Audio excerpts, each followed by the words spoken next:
Петка да ни милва, да ни закриля, да ни изцелява, да закриля и Негошево, и всички жители на Негошево, и всички, които живеят в община Горна Малина.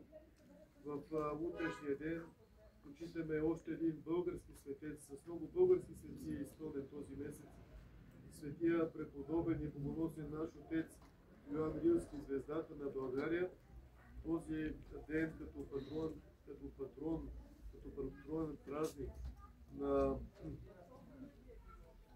социалния център към храма в Горна Малина, ще почетем със служба там. Утре ще служи в Малина сутринта литургия и ще прославим и ще помолим свети Йоан Рилски за неговата помощ и закрила, който има възможност да заповяда.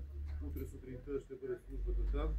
А всички тия Божии угодници да закрилят всички нас, да ни помагат, да ни водят, да измолват това, което на всеки е потребно, необходимо, полезно, а ние всички с вас да бъдем при тях, да бъдем в Божия дом.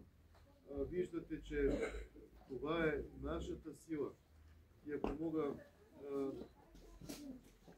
и така да се изразя, това е нашата партия, партията на светците. Светците, които победиха, които се погрижиха, които до ден днешен се грижат за всички нас. Да бъдем в Дома Божий.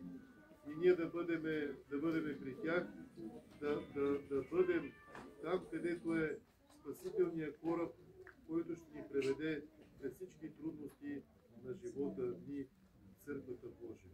Честит и благословен празник! Сърдечно поздравявам настоятелите при този свят храм, всички, които се грижат и се трудят църквата в Негошево да бъде стопанисана, да бъде поддържана, да бъде изчистена, да бъде запазена, да може да идваме и да идват всички хора, да служат, да се молят, да просят. Храма е отворен всяка неделя. Виждат се хората да може да бъде поддържан и отворен за всеки, който има нужда да намери помощ и подкрепа от Света Петка и от Бога. Ще поздравявам всички грижащи се, помагащи, обгрижащи храма с празника. Поздравявам всички, които се потрудиха да може да се раздаде благословено благодарство и ясна в чест на Света Петка и всички вас, които сте тук с нейният празник. И наистина пожелавам здраве, сили, благодат, милост, мир и всичко, което от Бога полезно, потребно за всички вас. Честит и благословен празник!